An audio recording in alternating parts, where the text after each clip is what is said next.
네, 여러분 안녕하십니까? 양성평등 행복으로 가는 항상 헷갈립니다. 양성평등 존중의 길로 가는 함께가는 팟캐스트 2022 양성평등 톡톡톡. 네, 함께해 주신 여러분 감사하고요. 저는 진행을 맡은 부산 시청자 미디어센터 미디어교육 강사 정욱교입니다. 반갑습니다. 네, 오늘 이제 세 번째 이렇게 특강 시간이 되었는데요. 그 사이 이제 완연한 가을이 돼가지고 이렇게 계절도 좋아졌고 오늘 또 영화제가 옆에서 하고 있는 와중에 또 이렇게 와주셔가지고 감사드립니다. 오늘은 뭐 항상 뭐 특별한 분들 많이 모시지만은 오늘은 특히 또 사실 제조업이라는 분야 다들 뭐 아시겠지만 사실 남성의 비중이 압도적인 그런 분야인데요. 또 그런 제조업 분야에서 정말 탄탄한 기업, 훌륭한 기업 잘 이제 키워오시고 그 다음에 회사 경영뿐만이 아니라 또 사회의 다양한 환원을 통해서 또 함께하는 그런 활동하고 계시는 우리 경성산업의 김명조 대표님과 함께 좋은 말씀 나눠보고 또 궁금하신 사항들 많이 나눠보고 하면 좋을 것 같습니다. 그래서 오늘 3시 정도까지 함께 시간을 가질 예정이고요. 먼저 시작에 앞서가지고 우리 행복한 인생학교 김무숙 대표님 모시고 한영사 인사 말씀 들어보도록 하겠습니다. 네, 박수와 함께 인사 말씀 들어보도록 하겠습니다. 안녕하십니까. 오늘도 반가운 얼굴들이 이렇게 많이 와주셔서 진심으로 감사드립니다.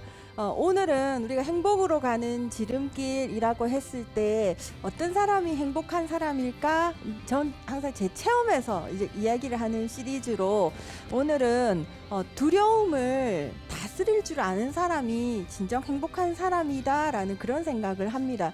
우리에게 펼쳐진 인생이라는 것이 미지의 세계를 걸어가는 일인데 우리가 두려움 속에 갇혀버리면은 아무것도 할 수 없지만 이 두려움을 어떻게 자기가 잘 다루는 사람이 될까? 그래서 전 제 경험으로 봤을 때 알 수 없는 미지의 세계이지만 그 두려움을 두려워하지 않고 그냥 그 두려움 속에 저를 한번 던져봅니다. 그러면 두려움이라는 것이 결코 제 생을 지배하는, 더 이상 지배하지 않는 그런 요소이다라는 생각이 듭니다. 그래서 오늘은 제 생각에는 김경조 대표님께서는 끊임없는 자기 인생에 도전을 하시고 이런 두려움이 몰려왔을 때 두려움을 잘 다룰 줄 아는, 더 이상 두려움에 끌려다니시지 않는 그런 분이시라는 생각을 하게 됩니다. 그래서 여러분들도 두려움이라는 건 본능 속에 있는 것인데 우리가 이 두려움을 잘 다루면 결국 행복한 사람이 될 수밖에 없다라는 거. 그래서 저는 두려움을 어떻게 다룰 줄 아는 사람이 가장 중요하다라는 생각을 하게 되면서 제 인사말은 여기서 마치도록 하겠습니다. 그러면 우리 잠깐 시 한 편은 낭송해서 듣고 또 우리 대표님 맞이하도록 하겠습니다. 고맙습니다.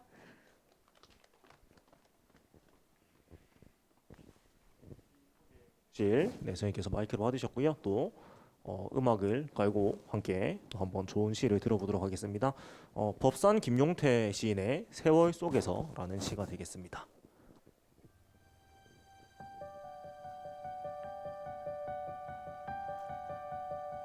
세월 속에서 바람은 불어갔다. 불어 또 오고 강물은 흘러갔다. 비대어 다시 뜰하게 내리는 거지.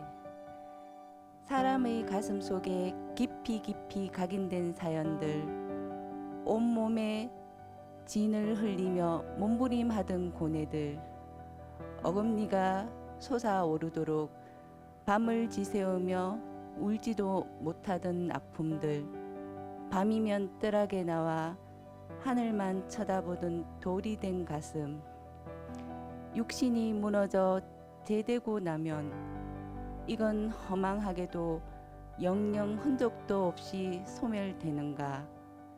세월의 눈금 속에선 해마다 새해는 있지만 인생이 가는 길엔 과거가 멀면 미래는 짧아지는 법. 가자 가자 어디론가 가자.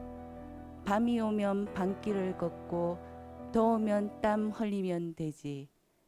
그리운 사람 얼굴 떠오르면 그리움을 양식 삼아 산새 소리 들으면서 걸어가면 되지. 바람은 불어갔다 또 불어오고 강물은 흘러갔다 비되어 다시 뜰하게 내리는 거지. 법산 김용태. 네, 신앙송 멋지게 해주신 선생님 감사드리고요. 세월 속에서라는 시를 또 듣고 시작을 열어보도록 하겠습니다. 자, 이제 우리 김용조 대표님을 만나 뵙기 전에요.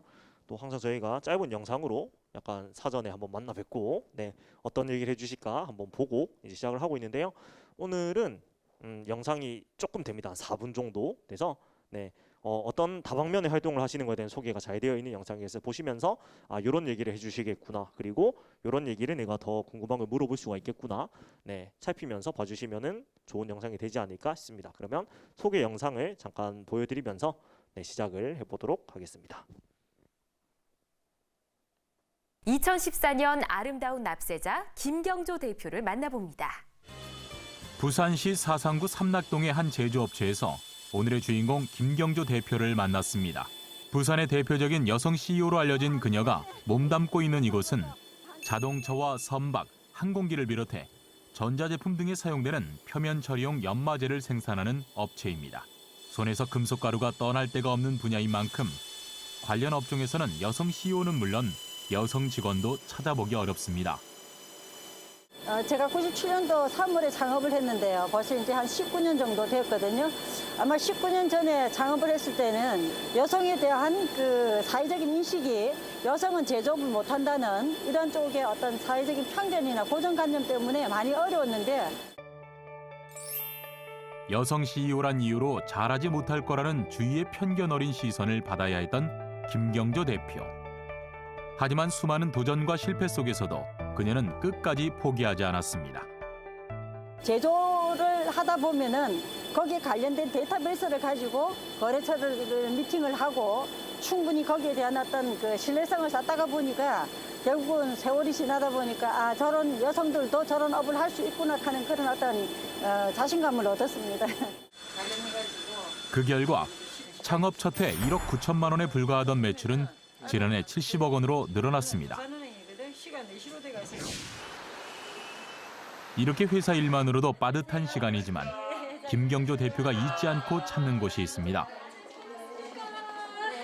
저희 아이들에게 소원카드를 받고 있는데 그중에 한 명이 경제적으로 많이 어려워서 하고 싶은 공부를 못하고 있다라는 얘기가 있었어요. 그걸 보시고 대표님께서 그 아이에게 교육비를 지원하는 걸로 도움을 주기로 하셨고, 그걸 계기로 저희하고 인연이 되게 되었습니다. 여성 CEO로서 굉장히 열정적이고 진취적이고 에너지가 넘친다는 생각을 했었거든요. 더군다나 그런 에너지를 자기 자신이 하는 사업체에만 쓰시는 게 아니라 나눔을 알리고 도움이 필요한 곳에 그 일을 동참할 수 있도록 연결해가고 확장해가는 그런 정말 재능을 가지신 분이다라는 생각을 했습니다. 업무 이외에 개인적인 시간까지 봉사활동에 할애하시는 걸 보면서 저도 많은 걸 느끼고 배우게 됩니다. 이렇게 복지관부터 장학재단까지 어려운 이웃들을 위한 후원 활동에 누구보다 앞장서고 있는 김경조 대표는 2006년부터 부산구치소 교정위원회 수석 부회장으로 오랫동안 재수자들을 위한 교화 봉사 활동도 이어오고 있는데요. 물질적인 것뿐만이 아니고 그분들이 제일 이제 힘든 것은 소외된 어떤 그런 것 때문에 관심과 애정을 가져준다면은 자기네들이 그 어려운 일들을 누군가 들어주면은 굉장히 그게 많은 교화가 되지 않을까 싶습니다. 그런 그녀의 따뜻한 마음과 활동이 알려지면서 김경조 대표는 2014년 아름다운 납세자로 선정됐는데요. 김경조 대표는 기계부품 제조업체를 운영하면서 경영이 어려운 시절 찬압이 발생하였으나 역경을 극복하고 찬압 수익을 완납하였습니다. 또한 장학재단과 복지시설에 지속적으로 후원하는 등 나눔을 실천한 점이 타의 모범이 되어 아름다운 납세자로 선정하게 되었습니다. 나눔이라는 걸 여유가 있어서 주는 게 아니고 부족하지만은 조금씩 내 것을 떼어 내가 전략하고 아껴서 같이 더불어가는 사회. 원래 제가 작은 꿈을 하나 가지고 있는 게 있었어요. 장학재단을 만들어서 돈이 없어서 공부를 못하는 그런 사람은 없어야 되겠다는 생각이 들어서 제가 장학재단을 만들려고 생각을 하고 있습니다. 그래서 그게 제가 꿈이고 그걸 통해서 공부하는 학생들한테 도움이 될 수 있도록 하려고 생각을 하고 있습니다.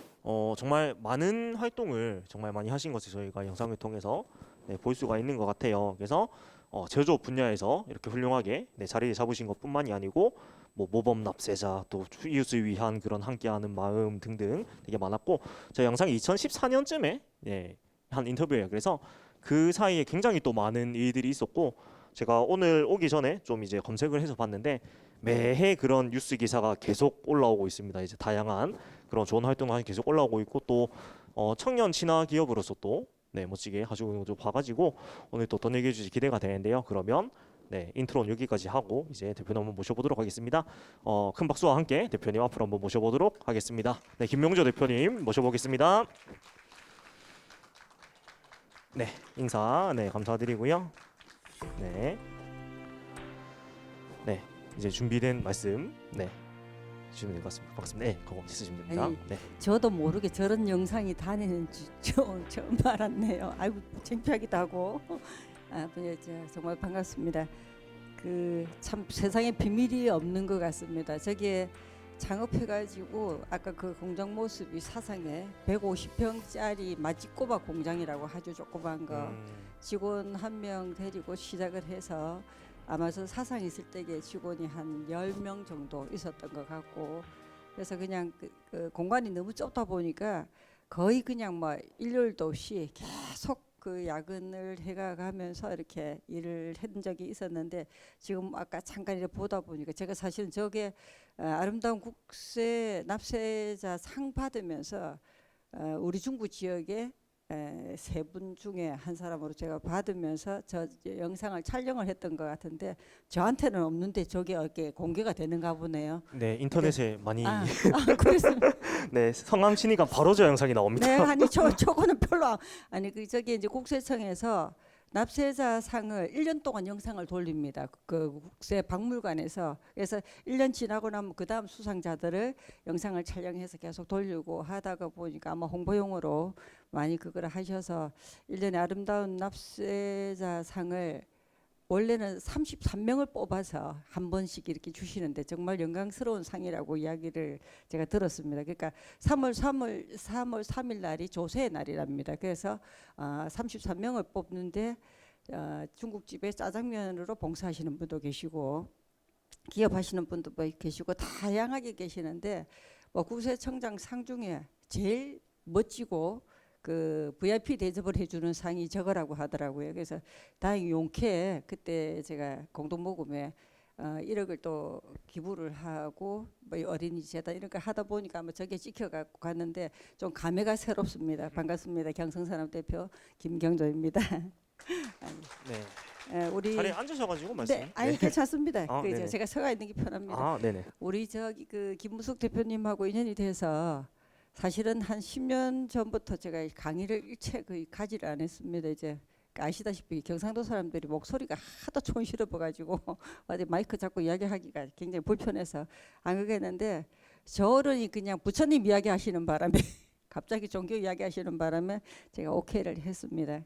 보시다시피 제가 전체 아까 주어진 시간이 있기 때문에 기업을 시작해서 지금까지 끌고 가는 그 흐름만 좀 설명을 좀 드리고 제가 살아가는 꿈과 또 인생 목표 앞으로의 남아있는 시간들 이렇게 해서 가면은 시간 대충 맞아질 것 같습니다. 거창하게 이렇게 그거 할 건 아니고 기업에 관련된 것만 가지고 좀 가겠습니다. 여러분들이 어떤 꿈을 꾸고 계시는지 이제 연배들도 조금 있으신 것 같고 또 저 작으신 분도 계시는데 근데 이제 젊다는 이유로 굉장히 방일하게 살아왔던 시간들이 참 많은 것 같습니다. 제가 그랬듯이 그래서 제가 전업주부로 살다가 우리 집 양반이 은행 지점장으로 퇴직을 하셨어요. 그러니까 오렌지족은 아니겠지만은 김깡족 정도는 됩니다.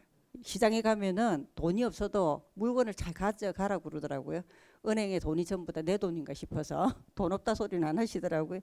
근데 그렇게 하다가 97년도 IMF 오면서 아마 은행 대출 사건이 났을 겁니다. 그때 남편이 대출되는 그때 98년도 6월 달에 대출이 됐고 제가 97년도 3월에 묘하게 이게 인연이 되려고 그래서 그랬는지 항상 평소에 집에서 살림을 살면서 제일 힘들었던 게 뭐냐면은 제가 종갓집의 종부입니다. 제사를 13번을 지낼 정도로 어제 아래 9월 9일 날 마지막 제사, 올해 마지막 제사를 지냈습니다. 13번 중에 4대 봉사하다가 이제 줄여서 8번을 지내고 있습니다. 그래서 올해 47년을 제사를 지냈는데 3년쯤 더 지나보고 그러고 나서 고민을 좀 하려고요. 애가 받아가면 좋은데 안 받아가면은 굳이 거기에 목매달 필요는 없고 내게 주어진 것만 최선을 다해서 하고 가자. 근데 희한하게 우리 집 조상님들이 이상하게 제가 드리는 음식을 아니면은 안 드시려고 하세요. 한 번은 굉장히 그 힘들어서 찌짐을 한번 그 언니한테 부탁을 해갖고 언니 도움을 받아서 전을 구워온 적이 있었는데 부정이 탔는지 한 달간 굉장히 몸이 아파서 고생을 했습니다. 그래서 좀 웃기는 이야기지만은 친정엄마가 몸이 아프니까 전바치한테 가서 물었더니 부정 탔다고 한대요. 근데 재미난 그 경험을 한번 했습니다. 꿈속에서 꿈을 꾸는데 하늘에 집채만한 구렁이가 전부 다 토막토막 나갖고 막 이렇게 휘저서 댕기는 거예요. 그래서 그 이야기를 했더니 부정 탔다고 그러시더라고요. 그래서 절대로 음식 밖에서 해가 오지 말고 이 집 조상들이 당신한테 밥 얻어 먹으려고 하니까 필히 직접 해서 드리라 이렇게 이야기를 하셔서 안 하면은 혹시나 저가 아니고 자식들한테 잘못될까 싶어서 허리 아픈 중에 낑낑거리면서도 하는데 제가 이제 나이가 있다 보니까 지금 이제 제가 조금은 민증은 좀 작아져가 있습니다만 나이를 조금 먹었습니다. 그러다 보니까 이렇게 세월이 지나서 몸이 이제 말로 안 들어요. 옛날에는 하루 좀 해도 괜찮던데 이제는 말을 안 들어서 그럼에도 불구하고 하도 손이 빨라서 잘 합니다. 그래서 종갓집의 종부의 역할 이런 거를 하다가 보니까 남편 직장 다니고 있으면서 했을 때게 나는 이러고 살다가 그냥 갈 것인가 그냥 아이들 키우고 옛날 엄마들 다 그랬잖아요. 지금은 다 좀 다르시지만은 저희 지금 도시락 8개 사시는 분 혹시 싸보신 적 있으세요? 애들 학교 갈 때게 저희들 애들 둘이 도시락 8개 쌌습니다. 뭐라 합니까? 자율학습부터 시작해서 지금은 학교에서부터 급식을 주고 세상이 너무 많이 바뀌었고 우리 대한민국 지금 엄청 잘 살아졌습니다. 아시죠? 3050 인구 5천만에 3만 불이 되면은 3만 불 되는 7째 나라입니다. 군데군데 전국을 다 다녀보십시오. 이렇게 잘 사는 나라 없습니다. 해외 어디를 가도 꿀릴 거 없을 정도로 엄청 잘 살아져가 있는 게 지금 대한민국입니다. 여기 택시 타고 오다가 택시 기사님하고 잠깐 이야기를 하시다가 군데군데 너무나도 잘 살아졌다는 이야기를 하세요. 근데 잘 살아지는 만큼 더 사람들은 항폐해지는 것 같아요. 이기주의가 팽배하고 배려하는 마음도 줄어들어 버리고 그러면서도 불구하고 또 어느 한쪽은 보면은 또 나눔을 실천하는 사람들도 또 많이 늘어나는 것 같고요. 봉동모금회에 저희들이 2013년도에 제가 가입을 해서 찾아서 제가 33번입니다. 33번을 달라고 하고 기다리고 있다가 1년 기다렸다가 그 번호를 가지고 제가 33번을 하면서 33자가 우리 불교 용어로 삼천대천세계 무한세계라는 어떤 그런 게 있어서 무상보시의 세계다 이런 그런 그 의미를 담고 있어서 33번을 제가 달라고 했는데 지금 이제 거의 300번이 다 됐습니다. 300번이면 1인당 1억이면은 돈이 300억이 넘습니다. 엄청 많습니다. 그래서 우리 부산 전국에서 한 2등 인구 숫자로 보면은 서울에 대비해서 인구 숫자로 보면 1등이나 다름없습니다. 제가 공동모금에 이제 그 부회장을 하고 있어서 있습니다. 300번이면 1인당 1억이면은 돈이 300억이 넘습니다. 엄청 많습니다. 그래서 우리 부산 전국에서 한 2등 인구 숫자로 보면은 서울에 대비해서 인구 숫자로 보면 1등이나 다름없습니다.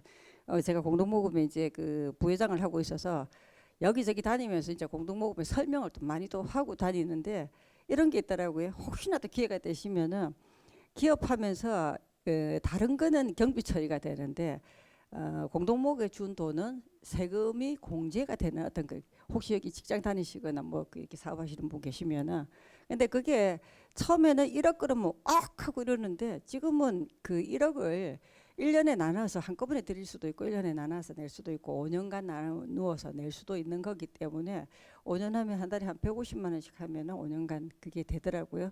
그래서 그냥 다 쓰고 남는 거 주려고 하지 말고 우선에 그냥 술 한 잔 덜 마시고 옷 하나 덜 사 입고 먼저 그것부터 주고 쓰자. 이렇게 하다 보니까 언젠가 돈 벌어서 언제 주겠노? 그렇게 해서 그때 시작이 됐던 게 이게 아마 이 영상을 만들어지는 어떤 그게 된 게 아닌가 싶은데 그냥 종갓집의 종부로 아마 그 평범한 삶을 살다가 언젠가 기회가 되면은 저한테 꿈이 있었어요. 유치원을 하려고. 언젠가 남편이 퇴직하고 나면은 그 제가 여 앉아도 될까요? 아 그래 그럼 그러겠습니다. 네. 그래서 서는 게 편할 것 같은데 조금 있다가 제가 앉겠습니다. 그래서 애들이 대학을 가면은 내가 나름대로 내 꿈을 좀 펴야 되겠다. 밥 도시락 8개 싸면서는 안 될 거고 또 내가 하고 싶은 일을 하기 위해서 식구들한테 불편하게 하면 안 되니까 그래서 있다가 제가 어릴 때 꿈이 학교 선생님이었습니다. 학교 선생님이었는데 우리 집에 교직에 계시는 분이 한타스가 계세요. 그런데 국민학교 선생님, 대학교 교수님까지 이러다 보니까 그분들의 일상들이 너무 짜증이 나는 거야. 에이 하기 싫다 이랬는데 이제 남편하고 퇴직할 때를 대비를 하다 보니까 언젠간 퇴직하고 나면은 유치원을 만들어서 주위에 아마 앞서간 것 같아요. 요즘 그 저기 여성들이 일하러 가다 보면 애들 이제 돌봄 센터가 필요하니까 그래서 나중에 주위에 있는 엄마들 도와주고 또 돈 받고 하는 것보다 아이들 돌보는 그거를 만들어야 되겠다는 계획을 가지고 애가 대학 들어가는 동시에 제가 학교를 가는데 일반 학교를 가려고 하면은 애도 아니고 어른도 아니고 학생들하고 낑겨서 다른 식구들한테 피해 줄 것 같으니까 우연찮게 이렇게 그 정수사라는 데 토곡에 여기 정수사가 있을 겁니다. 정박가들 장애인들이 있는데 봉사를 갔는데 거기서 뭐라고 하시냐면은 먹거리나 뭐 다른 것들은 다 되는데 저 아이들이 직접 능력을 키워줄 수 있는 그런 어떤 도움이 필요하면 좋겠다는 이야기를 하셔서 그때 생각을 한 거예요. 내가 그 유아교육 내지는 아니면은 이게 그 장애인 교육할 수 있는 그런 데가 이제 그런 교육을 해야 되겠다고 생각을 하고 찾았더니 부산에는 없어요. 대구 쪽으로 있는데 대구까지 왔다 갔다 할 수가 없으니까 그래서 제가 그 유아교육을 해야 되겠다고 했는데 뜻이 있으니까 길이 있는지 우연찮게 신문을 보니까 방송대학에 모집 공고가 난 겁니다. 그래서 제가 4년을 방송대학에 유아교육학과를 갔는데 아마 일생에서 제일 피터지게 공부를 했던 때가 그때가 아닌가. 하루에 그냥 그 10몇 시간씩 도서관에 앉아 있었거든요. 왜냐하면 이게 전부 독학으로 하는 게 돼서 교사 자격증이 걸려 있다 보니까 이게 평균 B뿔을 받지 않으면은 문교부에 쓰는 전교사 자격증을 획득을 할 수가 없다 보니 공부하는데 굉장히 애로가 많았습니다. 그런데 돌아서면 잊어버리잖아요. 그때가 40대 후반인데 돌아서면 잊어버려요. 돌아서면 잊어버리는데 알 것 같은데 앞에 사람 보고 쿡 찔렀어요. 야 몇 번에 뭐고 이러 물으면은 이렇게 흔들면서 안 가르쳐줘요. 한 20산업 때. 그래서 아쉬운 소리 하니 내가 코피 터지고 한다 이러고 집안 식구들한테 방해 안 받는 범위 내에서 제가 독서실에 계속 앉아서 공부를 하다가 나오는데 내보고 결과주라 하는데 참 내가 한번 겪은 게 있으니까 나도 안 된다고 하기에는 좀 그렇고 적어서 던져주면서 정답은 한 2-3개는 빼고 결과주 씁니다. 쥐는 노력 안 하고 다 내하고 똑같으면 안 되잖아요. 그래서 그런 재미있는 에피소드도 있었는데 아마 그렇게 하다가 아마 그때가 졸업할 때가 98년도 그 6월 달이니까 4학년 졸업반이었어요. 4학년 졸업반인데 은행이 퇴출이 되고 막 그냥 방송에 나고 난리가 나고 이러는데 그걸 가만히 쳐다보다 보니까 끝났구나. 근데 제가 그 난간에 봉착이 된 게 저런 상태에서 내가 이 공부를 해야 되나 말아야 되나 뭐 이렇게 그러니까 일도 97년도 3월에 창업을 해놔놓고 학교도 같이 병행을 하고 있고 야 이 판에 이거 공부가 되겠나. 그러니까 6월 29일이니까 우리가 7월에 기말고사를 쳐야 되는데 일주일 옆에 쳐다보니까 기가 차더라고요. 근데 그때 생각했던 게 뭡니까? 지구가 무너지도 어쨌든 간에 살아남아야 된다. 그런 생각을 가지면서 독서실에 처박혔습니다. 그랬더니 우리 남편이 남편 직장에 날아가고 데모하고 앉아있는데 글이 들어오느냐고 타박을 주시더라고요. 그래서 끝난 거는 끝난 거고 앞으로 내가 벌어미 살릴 거니까 신경 쓰지 말고 가서 데모나 하시오. 지금도 그 이야기를 한 번씩 하세요. 그래서 제가 그때 시험을 치고 한 학기 마쳤는데 그때 A 뿔을 받았다는 거 아닙니까? 얼마나 절박했으면. 그게 기업하면서 굉장히 큰 도움이 됐던 게 사람은 맨날 그날이면은 비전이 없습니다. 항상 절박함이 있어야 뭔가를 찾아서 갈 것이고 좀 사투리를 좀 많이 쓰더라도 이해를 좀 해주십시오. 옛날에는 사투리를 좀 덜 쓰려고 했는데 이제는 나이 먹어가고 이제 사투리가 편합니다. 이해를 좀 해주십시오. 그래서 절박함이 있어야 뭐가 되는 건데 절박하지 않으면은 뭔가 텐션이 이게 긴장이 없으면 진행이 되지 않습니다. 그래서 어느 순간인가 남편 퇴직하고 나면은 유치원을 만들어서 노후를 그렇게 보내고 보람 있는 일을 하겠다고 시작했던 그 일들이 결국은 사업으로 이어졌고 우연찮게 사업을 하고 싶어서 했던 것이 아니라 남편이 퇴직할 때를 대비를 해서 이거 당신이 좀 하고 있다가 내가 나중에 퇴직하고 나서 하면 어떻겠느냐고 그러는데 이게 지금 이번에 보신 철강 제조업입니다. 저희 회사가 지금 자동차 부품에 들어가는 연마제를 생산하고 있는 철강 제조업입니다. 그래서 전혀 저하고는 거리가 멀잖아요. 그래서 나 못해. 제가 보면은 패션업을 하거나 커피숍을 하거나 뭐 다른 일을 하면 오히려 그게 더 어울리지 않겠습니까? 제가 일하러 다니면서 제일 많이 질문 받았던 게 제조업이 어울리지 않는다는 이야기를 많이 받았어요. 지금은 제가 조금 살이 조금 쪄서 좀 났는데 키가 64에다가 48kg 나갔었어요. 근데 제조 영업을 하러 다니니까 전부 다 묻는 게 패션업 내지는 뭐 커피숍 뭐 다른 거 이야기를 하시더라고. 그래서 그런 어떤 과정들이 있어서 했는데 결정적인 사건이 하나 생기더라고요. 절박함에 이게 닥치니까 자 6월 29일자에 8월 97년도 3월에 창업을 해서 97년도 말 되니까 IMF가 오면서 직원 한 명 데리고 돈 5천만 원 들여서 창업을 했는데 97년도 말이 되니까 IMF가 와서 물건을 납품을 했는데 부도를 한 3천만 원 맞아버리니까 문을 닫아야 되는 지경이에요. 근데 그때는 직원 한 명밖에 봉급을 안 주니까 크게 그 부담은 없었는데 6월 30일자로 그 다음에 6월 30일자로 폐업 신고를 내고 다음에 좋아지면 할 거다. 이렇게 해서 6월 30일자로 폐업 신고를 냈는데 6월 29일 날 남편이 들어오면서 금고 키를 주면서 저기 명동성당에 데모하러 간다. 경찰서에서 금고 열쇠 뭐 이야기하면 모른다고 해라. 이렇게 이야기를 하시더라고요. 그러니까 6월 30일 날 아침에 바리케이트를 치고 은행 5개가 무너지는 그 사건이 벌어지더라고요. 그래서 이게 6월 30일자 하루 상간에 폐업 신고를 하려고 하다가 드디어 운명적으로 내가 이거 끌고 가야 되는 거구나. 그래서 폐업 신고를 찢어버리고 그때부터 독서실에 들어앉아갖고 학교는 마쳐야 되니까 그래서 굉장히 그때는 갈등이 너무 심해졌어요. 그런데 여기서 학교까지 못 마치면은 내가 더 주저앉아 버리면 안 되니까 가야 되겠다. 그래서 한 일주일 가까이 이렇게 데모하는 거 명동성당에서 데모하는 거 보면서 돌아갈 수 있는 것이 아니구나. 왜냐하면 한 번도 없었던 P&A 방식으로 이게 M&A 하면은 거기 관련되신 분들한테는 어떤 전부 다 보상을 해주는데 이 인수합병하듯이 그냥 완전히 P&A 방식으로 가버렸어요. 그래서 거기에 관련된 제1은행 여직원들의 눈물 뭐 사건들이 참 많았습니다. 그랬는데 제가 폐업 신고를 찢어버리고 그때부터 시작해서 가구를 달리하면서 전국을 다니면서 이제 영업을 다니기 시작을 했는데 저희 회사의 특징이 하나 있습니다. 지금 현재는 종업원 13명이서 아까는 보신 데는 마지꼬바 공장이지만 지금 녹산에 2,000평에 저희 회사에 많은 사람들이 오는 회사로 바뀌었습니다. 회사 같지 않은 회사. 회사 안에 갤러리가 들어앉아 있습니다. 그래서 많은 분들이 밖에 있는 건물 모양도 좀 틀리게 이렇게 되어 있어서 여성 산단을 대한민국에 처음으로 32,000평을 조성을 해서 제가 조성을 해서 거기에 저희 회사가 있으면 언제 기회 돼서 혹시 공장 투어 하시고 싶으시면은 한번 오시. 우리 대표님은 와서 한번 보셔서 아실 거고.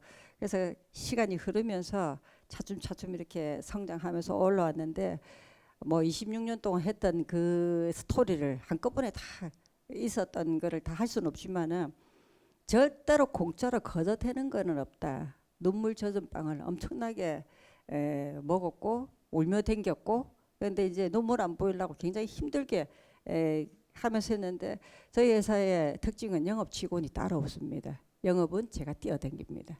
왜냐하면 첫째로 제가 엔지니어가 아니기 때문에 전혀 기술을 몰라요. 아시다시피 유아교육 공부를 하고 집에서 전업주부로 있었기 때문에 이게 기술적인 부분은 전혀 모르기 때문에 현장이 답이라고, 현장을 봐야 답이 나올 것 같아서 영업을 다녔던 이유 중에 하나는, 첫 번째 이유는 그 회사의 이게 의사결정을 빨리 대응해 주기 위해서 가는 거고, 두 번째는 아무리 좋은 물건이라도 팔아야 되는데 부도 맞으면 그에 한해 농사 다 버려 놓습니다. 아까 3천만 원 부도 맞아서 이걸 어떻게 할까 싶어 갖고 배업 신고를 냈다가 다시 시작을 했지만, 그런 과정들, 그리고 또 하나는 현장을 본무로 해가지고 제가 공부를 하게 됩니다. 현장에 들어가면은 모든 것들이 기계 라인 돌아가는 걸 알기 때문에 빠른 시간에, 그래서 아마 좋기 1000개 이상의 업체들을 전부 다 방문을 했기 때문에 내 머릿속에는 그림이 그려져 있고, 지금은 저희 업종 분야에서는 베스트 1입니다. 제가 최고의 기술을 가지고 있고, 저희 회사가 저희들 같은 제품을 만드는 거는 전국적으로 저희 회사가 탑에 가 있으면서 동경이나 일본 어디야 미국, 멕시코까지 전부 다 수출을, 인도네시아까지 지금 수출을 하고 있습니다. 현재는 지금 직원들 13명의 알바까지 합하면 한 18명이 들어갔다 나갔다 하고 있는 그런 건데, 그 과정에서 제일 힘들었던 게 아까 이제 이런 이야기를 꼭 해드리고 있었습니다. 항상 뭐든지 간에 인생에서 목표는 세워놓고 가야, 아침에 시작한 목표가 연말 되면은 흐지부지 할 수도 있습니다. 우리 그런 게 인생 상궤도라는 단어를 들어보셨을 겁니다. 하루의 시작은 아침에 있고 1년의 시작은 봄에 있고 하듯이, 인생의 시작은 초년에 있고, 이렇게 이야기를 하듯이 정말 하루하루 목표를 세워놓고 가지. 큰 목표는 가져가고 중기, 단기, 장기까지 해서 목표는 가져가되 그때그때 목표는 수정을 해야 된다. 이런 게 있더라고요. 그냥 들으셔서 아시겠지만은 목표 없는 삶은 죽은 삶이다 이러는데, 내 인생에서 목표가 있는 거하고 없는 거하고 천지로 다릅니다. 그래서 항상 저는 버킷리스트를 항상 만들어 놔놓고 지금까지 거기에 따라서 지금 오다가 보니까 벌써 27년 가깝도록 지금 회사 문을 안 닫고, 부산에서 부산시가 인정하는 글로벌 강소기업이라는 인정패를 받고 특허를 10개 갖고 있는 강소기업으로 이제 성장을 했지만, 그 과정은 결코 쉬운 게 아니다. 부산부터 시작해서 저희들이 협력 업체로 현대자동차, 현대기아차 대기업을 거래를 했습니다. 그 에피소드가 하나 있었습니다. 97년도 창업해갖고 부도 나고 막 그런 상황에서, 시간 보겠습니다. 너무 길어졌네, 말이 길어졌네. 이거는 꼭 말씀을 드리고 가야 될 것 같아. 잃는 게 있으면은 얻는 게 있고, 얻는 게 있으면 잃는 게 있다. 세상에 공짜는 절대로 없다. 흔히 하고 가는 말이지만은 저는 상경험을 한 사람이기 때문에, 남편 직장이 딱 그거 하고 나니까 IMF 오면서 현대자동차 납품하는 업체가 부도가 나버린 거예요. 그래서 제가 이게 어떻게 보면은 내한테 주는 절호의 길 거다. 근데 무식한 사람이 용감하다고 조그만 구멍가게가 대기업하고 어떻게 거래를 하겠습니까? 그런데 방법이 뭘까? 그래서 업체를 찾는다고 공보가 떴길래 가서 한 달을 서울을 다니면서 직원 하나는 보고 심부름 쉽게 이제 작업하라고 그러고, 그때는 매출이 별로 없으니까 아침에 첫 비행기 타고 갔다가 저녁에 막 비행기를 타고 내려오면서 지금 현대자동차가 양재동에 있지만 개동에 있을 때게, 혹시나 정몽원 씨 떨어져 죽은 데가 비원 옆에가 개동입니다. 한 달을 다니면서 아침에 가서 인사하고 저녁에 내려올 때 내일 뵙겠습니다 이러면서 점심때는 비원 옆에 있는 커피숍에서 계속 책을 한두 권, 왜 이렇게 오지도 않은 사람 기다리고 커피숍에 앉아 있으면 얼마나 그게 지루하겠습니까?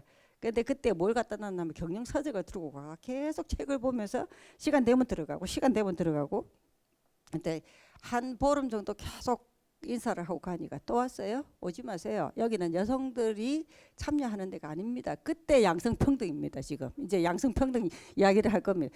여성에 대한 선입견이나 고정관념이 너무 많아서, 여자가 제조업을 한다고? 업체 영업을 하고 방문을 하러 딱 가면은 제일 먼저 경비실에서부터 바리케이트가 쳐져요.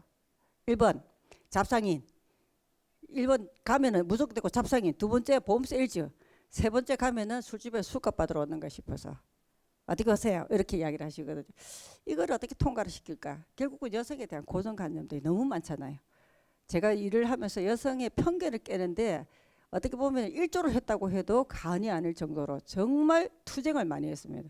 기술보증기금에서 돈을 빌리러, 은행에 돈을 빌리러 가면은 남편 뭐 하세요? 남편 보증 쓰세요? 딱 나오거든요. 기보의 보증제도를 없앴는데 제가 일조를 했습니다. 기보이사장하고. 아니 요새같이 세상에 이렇게 돼가 있는데, 세상이 이렇게 잘 돼가 있고 정보가 잘 돼가 엔터 하나만 치면은 그 양반에 대한 정보가 다 나올 것인데 왜 보증을 쓰라고 하느냐 해서 결국은 기보가 보증제도가 없어져 버렸습니다. 제가 벤처협회장을, 제가 맡은 일을 좀 많았네요.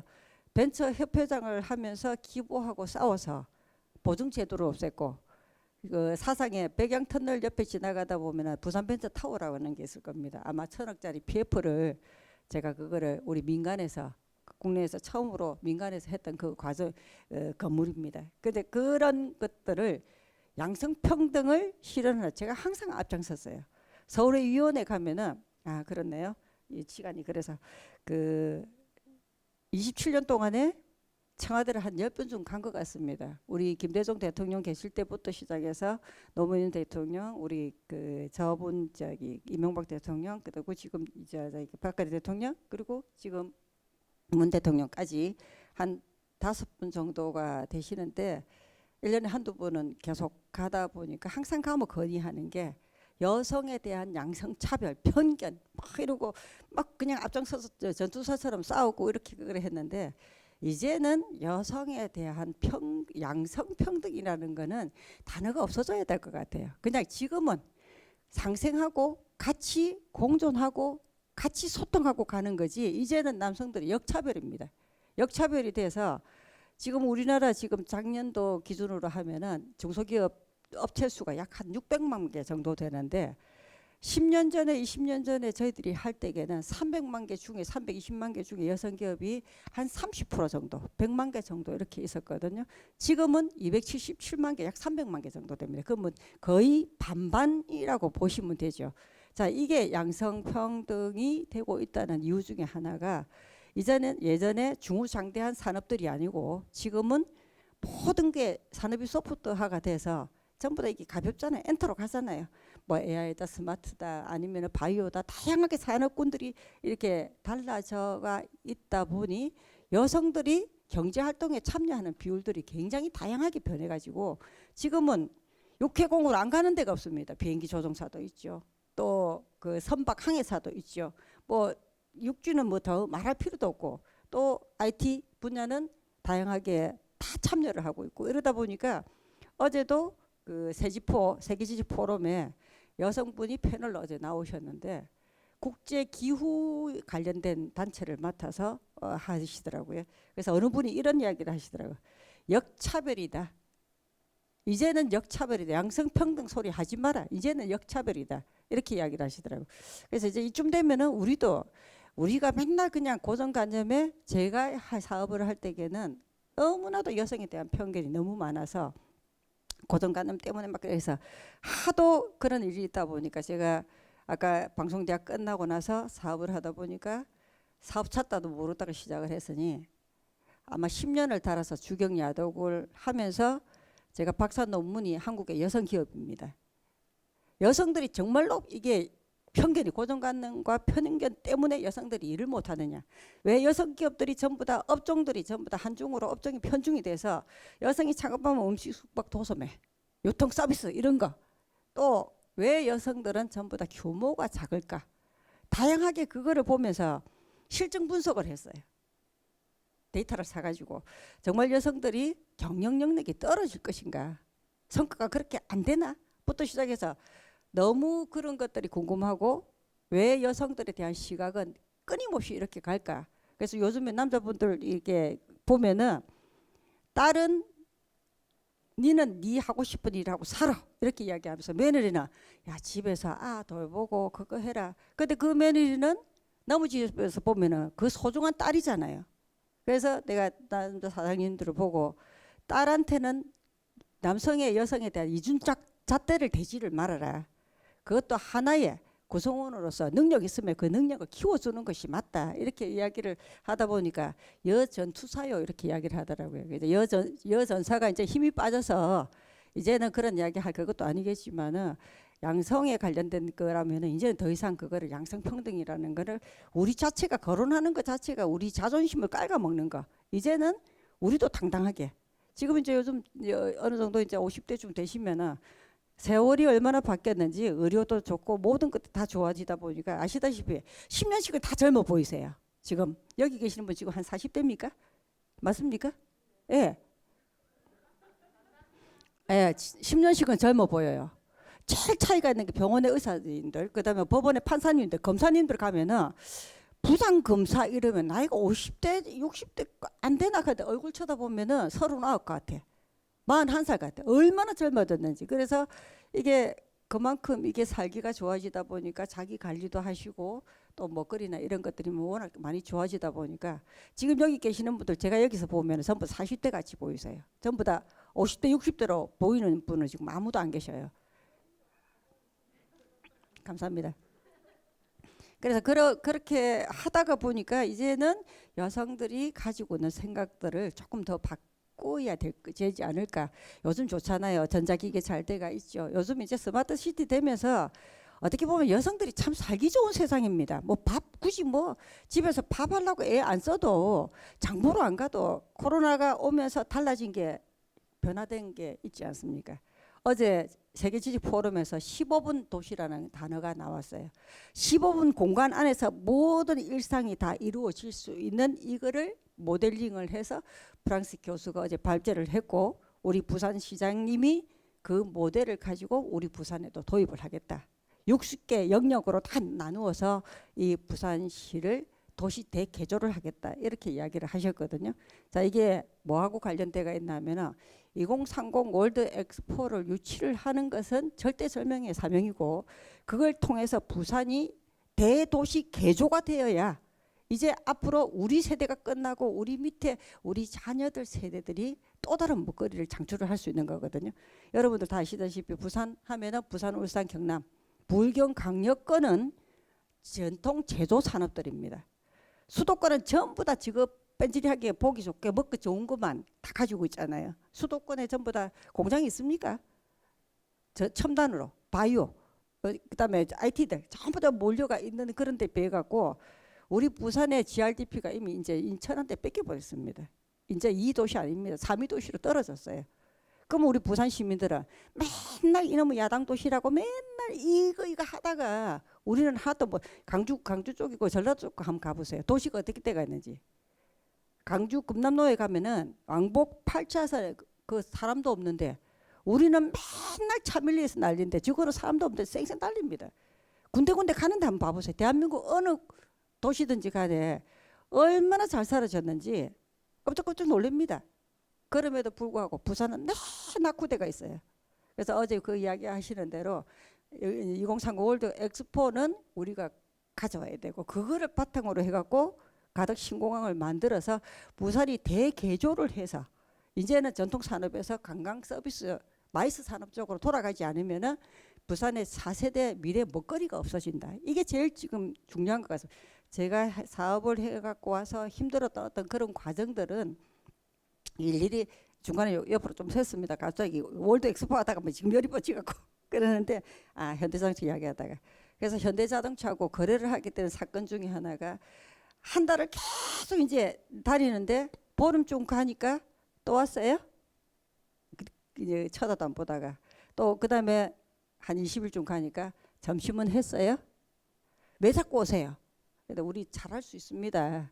이렇게 차별화를 해서 이렇게 해서 갔더니 마지막에 이제 한 27일 7일 정도 되니까 들어오라고 하더니 커피를 한 잔 주더니 현대자동차하고 거래할 왜 거래를 해야 지는지를 3가지로 압축을 좀 해라 이렇게 이야기를 하시더라고요. 그래서 내가 갑자기 머리가 띵한 거예요. 뭐 때문에 그거 하는지를 모르겠지만 그래서 1번 대기업하고 거래하면 돈 뛸 일은 없다.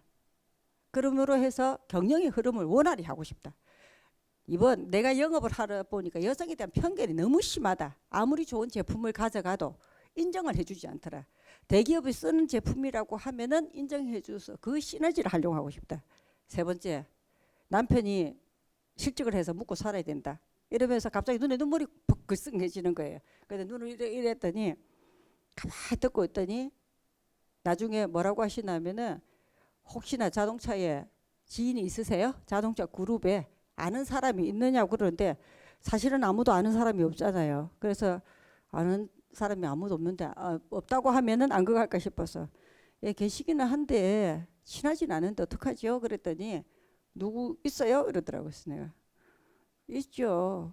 정주영. 이게 현대자동차하고 제가 거래하게 된 동기였습니다. 그랬더니 그때 당시에 그 할배가 한참 여성 스캔들이 많을 때였어요. 근데 제가 그때는 조금 젊어서 좀 봐줄만 해서 히터 어디에 숨겨놓은 여인인가 싶어 눈이 찡그레해갖고 어떻게 하시느냐고 그러더라고요. 그래서 내가 아니 대한민국 경제를 발전시킨 최고의 영웅인데 그 양반을 모른다 하면 대한민국 사람 아니지 않나요? 그게 아는 게 지인이지 뭐 누가 있습니까? 그랬더니 양반이 너무 어이가 없어갖고 빵 터지버리더라. 그 말씀이세요? 아 제가 정말 존경하는데 제가 그분처럼 되지는 못하겠지만은 어쨌든 간에 자동차하고 거래를 해보면은 뭐 그분처럼 될 수는 없지만은 내가 최선을 다해서 최고의 제품을 만들어서 당신네들한테 약속을 지키겠다 이랬더니 알겠다 하면서 내려가라고 하더라고요. 연락하겠다고 그러는데 오는데 이게 삐삐로 뭐가 들어오더라고. 그래서 가다가 여의도 좀 내려가지고 가서 공중전화 전화를 했더니 발주서하고 등록 서류 들어갔으니까 등록 서류 해서 해주고 발주서 넣었으니까 언제까지 납품을 하세요. 그러는데 너무 좋아가지고 반 죽겠는데 그래서 내가 우리 집 양반부 전화하면서 여보 나 근데 빨리 팩 쏘는 거 보세요 하고 좋아가지고 죽겠는데 소리를 못 지르겠는 거예요. 그래서 그게 현대자동차하고 인연이 돼서 아직까지 모가지 안 떨어지고 거래하고 있습니다. 근데 더 중요한 거는 대기업의 위력이 그리 큰 줄 몰랐습니다. 저는 아무것도 모르고 이 사람이 1번, 2번, 3번을 왜 물었을까? 근데 통례적으로 나중에 그 담당자가 임원이 되고 나서 저보고 했던 이야기가 있습니다.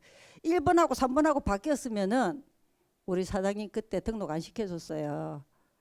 보통 사람들은 남편 실직해서 묵고 살아야 된다 할 건데 경영의 흐름을 원활히 하고 싶다고 그러고 시너지를 이용하겠다고 하니까 이 양반은 경영 마인드가 있다고 판단을 해서 이제 그랬는데 마지막이 악건이었습니다. 지인은 정주영 회장님 이렇게 해서 했는데 납품을 하고 나니까 남편이 받는 지점장 연봉보다 더 수익이 나대요. 한참 납품을 하니까 또 이런 세상도 있구나 뭐 이렇게 해서 갔는데 나중에는 거래를 안 할 때에는 전혀 모르고 앉아있다가 현대든 뭐 SK든 삼성이든 관심 없다가 내가 거래를 하니까 TV에서 현대 현자만 나와도 눈이 벌떡 띄갖고 텔레비 앞으로 갑니다. 왜냐하면은 바로 타격을 받잖아요. 데모한다, 회장이 잡혀갔다부터 시작해서 모든 것들 있으면은 직접적으로 영향을 받기 때문에 그래서 그런 거를 없애기 위해서 예전에는 자동차가 처음 시작해갖고 매출 이제 포지션이 거의 70% 있었어요. 그런데 언젠가는 영원하지 않을 거라고 생각을 하고 포트폴리오로 20% 30% 이렇게 나눠서 그래서 이게 그저 영업 파트를 나눠놔서 상위 고객 20%가 매출 80% 좌우하면은 지속적으로 가능하게 발전합니다. 그래서 상위 고객 20%는 이유야를 막론하고 제가 관리를 합니다. 일주일에 한 번, 열흘에 한 번, 한 달에 한 번 가면서 계속 소통하고 가면서 서로 관시라고 그럽니까? 중국 사람들이 잘하는 인간관계를 계속해서 그거 하고 피드백을 하면서 그러고 나머지 20%는 나갔다 하는 사람들은 그렇게 중요하지 않기 때문에 어느 거든지 하나라도 단돈 10만 원짜리도 소중하고 1000만 원짜리도 소중하지만 그러나 파레토 법칙 영업에서 이야기하는 것처럼 상위 고객 20%가 매출 80% 좌우하면 나머지 20%를 그다지 흔들리지는 않습니다. 그래서 대기업부터 시작해서 그리고 이제 저희들이 그 중견 기업들 그리고 소기업들 이렇게 해서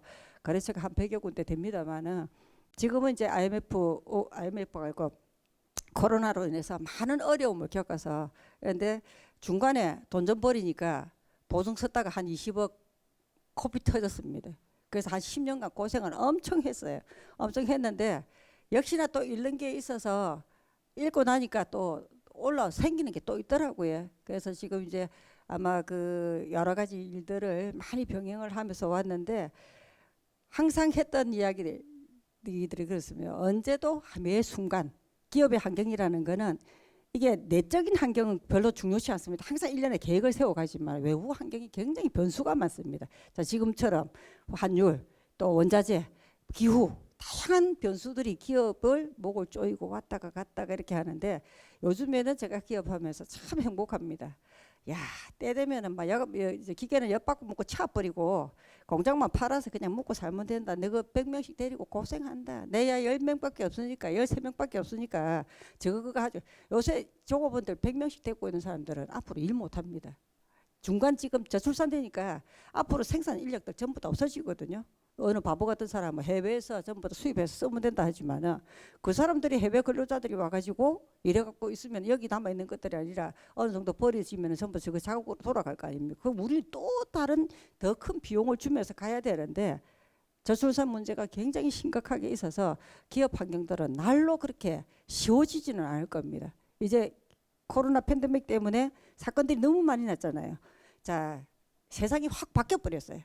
그래서 더 나은 내일을 위해서 우리는 어떻게 개발하고 갈 것이냐는 게 이번에 장충 아레나에서 세계지식 포럼에서 거론됐던 게 온 지구의 모든 글로벌 환경들이 나은 어떤 그런 자리를 잡아가기 위해서는 좀 더 기후 문제나 환경 문제 다양한 부분에서 고민을 하지 않으면 안 된다. 그래서 어제 제일 키로 15분 도시라는 게 거기에 그거 굉장히 와닿았고 또 하나는 50년, 100년을 보고 도시 설계를 해야 된다. 해수면이 높아져서 이제 전부 다 물에 잠긴답니다. 그래서 그거를 대비해 갖고 전부 다 높게 도시를 건설을 하고 해서 안전하게 가야 되고 또 이제 전기차 뭐 이렇게 석유로 쓰던 것들은 전부 다 이제 없어지고 뭐 도시 지하 그런 것들은 시간이 너무 짧아갖고 그런 이야기를 다 못 드리겠지만은 어쨌든 간에 10년을 살아남으면은 10년이면 강산이 변하는데 제가 이제 30년 가까이 살았기 때문에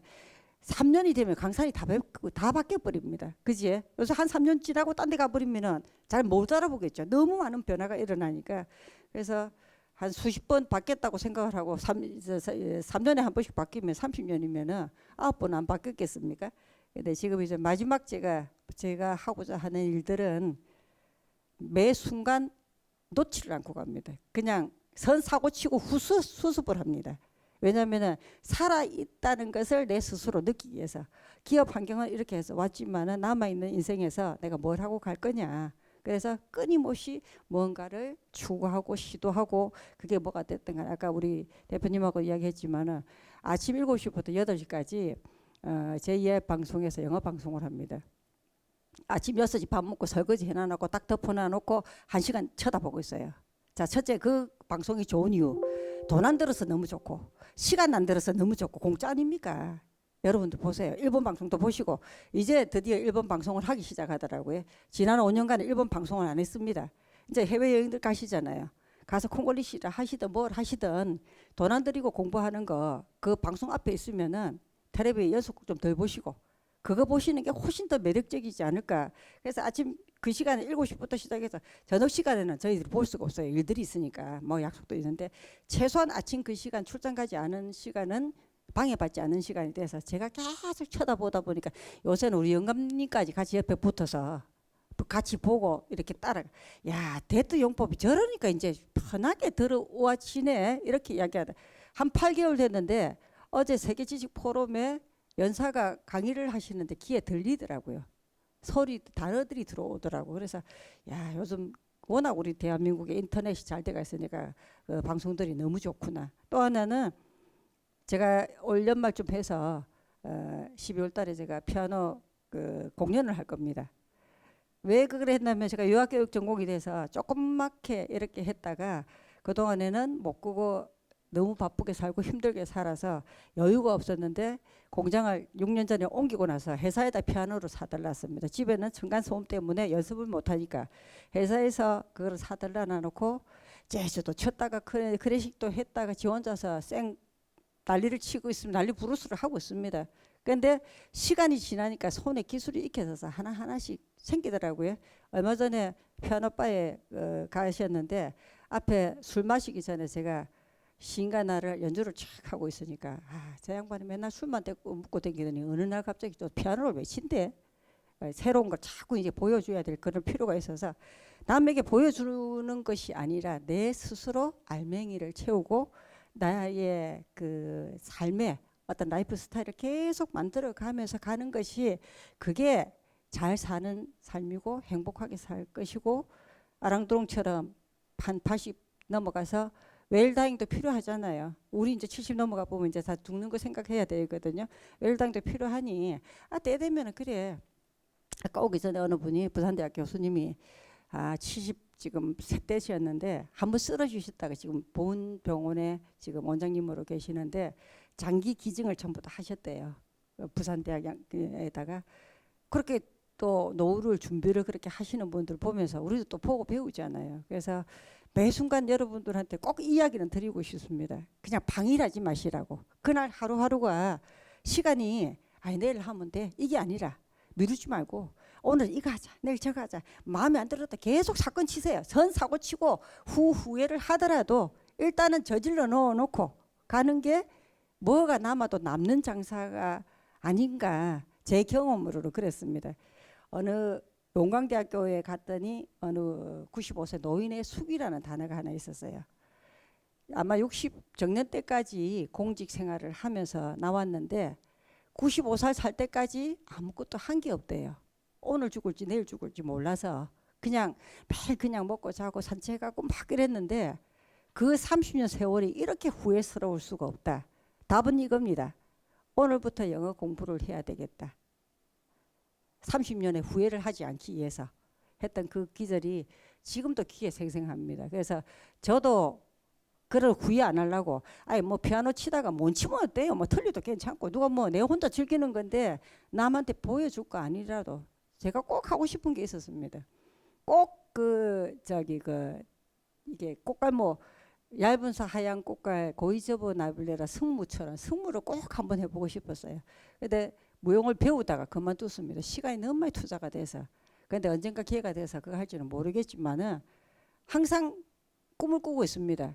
그래서 시간이 되면은 못 추더라도 꼭 한 번쯤은 해보고 싶다. 그래서 지금 회사를 한 30년 정도 이제 한 3년 남았는데 30년 정도 하고 나면은 산업의 변화가 어떻게 갈지는 모르겠습니다. 저희들은 디젤에 관련된 거기 때문에 전기차로 갔을 때에 아이템이 남아 있을지 없을지는 몰라서 다른 회사를 또 하나 만들어서 우리 애가 지금 운영을 하고 있는데 필요하면 이제 애한테 넘겨주고 저는 숙무로 좀 배우러 가보면 어떨까. 하고 싶은 거 못 하고 가면은 그것도 저승 갈 때 또 눈 못 감을 것 같아서 하고 싶은 일들은 저질러 버리고 가는 게 맞지 않나. 그래서 최근에 어린이 병원에 어린이 소아암 환자들 보러 갔더니 어느 분 때문에 갔더니 300만 원을 들고 갔다가 1억을 길이 낳고 왔습니다. 그 열심히 벌어갖고 그거를 갚아주고 가야 되기 때문에 그래서 한 3년을 좀 더 해볼까 싶어서 지금 계속 일을 하고 있습니다만 이래 사고를 돌아다니면서 이래 사고를 칩니다. 그래서 오늘 그 시간들이 너무 많이 끄였는데 30년 가까운 세월을 어째 1시간 만에 끝내겠습니까? 그지? 그래서 다른 거는 다 기억 못 하시더라도 하루하루 그냥 목표는 좀 만들어 놓으시고 내 인생에서 난 이런 거 하다가 갈 거다. 또 이런 것도 해보겠다. 뭐 이렇게 생각도 하시고 또 내 인생에서 제일 알찬 거나 내 스스로 만족하고 내 스스로 기쁠 때가 최상입니다. 남이 대신 해주는 거 아니거든요. 그래서 기업인이지만은 그 순간순간 그 어려운 시간들을 저녁에나 필요에 따라서 폭탄주도 잘 말아 먹기도 하고요. 뭐 때 따라서는 봉사도 가기도 하고 다양하게 하는데 하여튼 24시간을 하루에 한 5시간 자고 나머지 19시간을 쪼개서 활용을 하고 있습니다. 시간 활용 너무 잘하시면 좋겠습니다. 하루하루 방해하지 마시고 인생에 알찬 계획을 세우셔서 더 멋진 삶을 설계하시면 더 좋지 않을까 생각합니다. 강연 여기 마치고 잠깐 뭐 혹시 질문하시면 조금 가도록 하겠습니다. 일단 너무 멋진 이야기 많이 해주신 우리 대표님께 큰 박수 한번 부탁드리겠습니다. 네, 정말 50분 정도 시간을 진짜 못해도 5시간 어치 얘기는 해주신 게 아닌가. 저는 과장이 아니고 최소 제 5년간 들은 강연 중에 최고로 정말 배운 게 너무나 많은, 정말 진짜 빈말 안 하거든요. 진짜 너무 좋은 말씀, 네, 너무 배운 게 많아가지고 너무 잘 들었고요.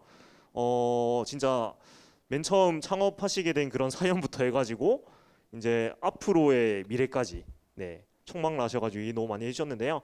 저희가 시간이 거의 없어가지고 아마 한두 분 정도만 딱 궁금한 거, 정말 얘기하고 싶은 거 여쭤봐 주시면 얘기를 나누고 마무리하면 될 것 같은데, 사실 얘기가 너무 방대했어가지고 어떤 얘기가 물어봐야 될까 약간 헷갈리시는 분들 좀 계실 것 같은데요. 잠깐만 있어보고, 혹시 있으신가요? 지금 뭔가 더 여쭤보고 싶은 게 있으신 분? 네. 네네.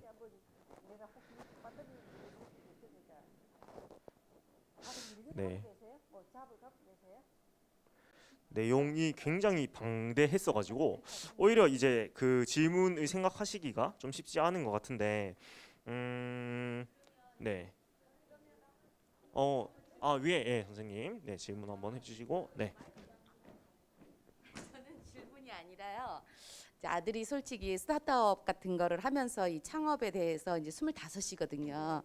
근데 굉장히 관심이 많아요. 그래서 조금 오늘 이런 강의였으면 데리고 올 걸 조금 아쉬움이 남네요.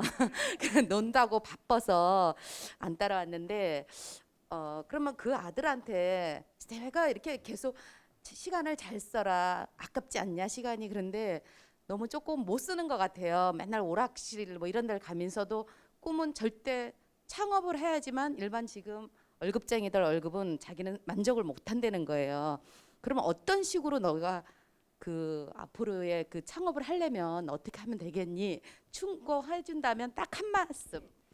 지금 그 직장에 대한 어떤 인식들이 전부 다 바뀌었어요. 특히 여성들도. 그래서 지금은 많이 창업을 합니다. 우리나라 전체가 다 마찬가지겠지만 부산도 창업할 수 있는 여건들이 굉장히 잘 되어 있습니다. 그래서 부산에 있는 창업 보육센터들이 굉장히 많거든요. 그래서 거기 가서 창업 교육 받으시고 안내 받으시면은 충분히 창업할 수 있고, 또 자금 지원도 해줄 수 있는 그게 있어서 우리 벤처기업협회도 있고, 그다음에 부산경제진흥원에도 있고, 테크노파크부터 시작해서 부산에 창업 교실들이 굉장히 많이 있는 걸로 알고 있습니다. 인터넷 치셔서 그쪽을 찾아 들어가. 그냥 혼자서 막연하게 자기가 확실한 계획이 없으면은 이 창업하기가 힘들어요. 그러면은 최소한 창업을 하려고 하면 창업 자금도 있어야 되고, 어느 정도 6개월 내지 1년간 돌아갈 수 있는 어떤 회전할 수 있는 어떤 그런 걸 다 좀 만반의 준비를 해야 되는데, 혼자서 하면은 굉장히 그 막연합니다. 그래서 그런 거를 도와줄 수 있는 창업 지원 센터가 많습니다. 그래서 창업 교실도 있고, 그러니까 그런 쪽을 찾아가서 전문 교육을 좀 받으면서 하는 게 훨씬 더 안전하게 효과적으로 할 수 있다고 생각합니다. 혹시 뭐 미처 못 가면은 나중에라도 우리 대표님한테 전화번호 달라 해서 저한테라도 한번 연락을 주라고 하세요. 그러면은 제가 그쪽으로 연결을 해드릴게요. 우리 벤처기업협회도 있고 경제진흥원도 있고 중소기업청도 있고 다양하게 있거든요. 그리고 저기 보면은 지금 해운대에 창조혁신센터도 있고, 그러니까 창업할 수 있는 길은 많이 있어서 요즘 정말 창업을 너무 잘 시켜주다 보니까 아쉬운 게 선택과 집중을 해갖고 제대로 된 업체를 이렇게 해주면 좋겠는데, 너무 많이 그냥 이게 창업에 이렇게 하다 보니까 매너리즘에 도덕적 해이가 생겨서 그런 부분이 좀 많이 아쉬운 게 있습니다. 좀비 기업들을 많이 생산하고 젊은 친불자들을 너무 많이 생산을 하는 게 돼서 그런 부분에 저희들이 맨날 컴플레인을 했는데도 불구하고 아직까지 실적을 내기 위해서 계속 창업 지원을 하고 있거든요. 그러니까 할 수 있는 기회는 너무 많습니다. 그래서 그런 센터를 찾아서 가시는 게 제일 좋을 것 같습니다. 예. 네, 정말 도움이 실질적으로 되는 말씀 너무나 잘해주셨고, 네, 또 대표님 말씀. 네, 마지막 그러면 하고 네 마무리하겠습니다. 뒤에도 일정이 있으시니까요. 강연 너무 잘 들었습니다. 네, 저는 대표님께 궁금한 게, 아까 눈물 젖은 빵을 먹어보지 않은 사람은 그 인생을 잘 알 수가 없다라고 말씀하셨는데, 눈물 젖은 빵을 먹었다 해서 인생을 다 성공시키지는 않는 것 같아요. 근데 그때 좌절하거나 주저앉아 버리는 사람도 있는데, 그런 그 위기의 순간에 대표님을 일어서게 한 그런 가장 큰 원동력은 과연 무엇이었는지 그게 궁금합니다. 이야기를 하면 조금 불편하겠지만은 아마 그렇게 그 원동력이 됐던 것은 종교적인 어떤 그런 그게 아닌가. 제가 이렇게 보기에 이렇게 그거 해도 제가 3,000배를 수십만 배씩 하고 다녀서 집에서 전업주부로 살 때에는 내 사찰에 아침 먹고 가면 하루 종일 도반들하고 기도하고 그래서 수행 생활을 참 많이 했어요. 제가 볼자로서 거의 뭐 3,000배를 밥 먹듯이 하다시피 했기 때문에 아마 수도 없는 수십만 배씩이나 그 많은 시간들을 자기 극기 훈련이라고 생각을 해요. 절을 한다는 것이 물론 뭐 다른 종교도 있고 그거 하겠지만은 절 수행하는 것이 굉장히 극기 훈련하는데 많은 그 인내력이 필요하거든요. 그래서 힘들 때마다 그게 저한테는 가장 큰 원동력이다. 왜 이게 절이라는 게 자기 몸으로 움직여야 되니까 몸에 힘든 거를 고통을 겪어서 이겨내면은 세상에 몸보다 더 소중한 건 없지 않겠습니까? 그래서 몸으로 고통도 이겨내는데 그것까지가 아무것도 아니다는 생각을 하다 보니까 애가 고등학교 3학년 대학 시험을 칠 때에 하루에 3,000배씩을 21일 동안에 63,000배를 달리고 나서 1,000배씩 해갖고 37,000배, 10만 배를 이어서 달렸어요.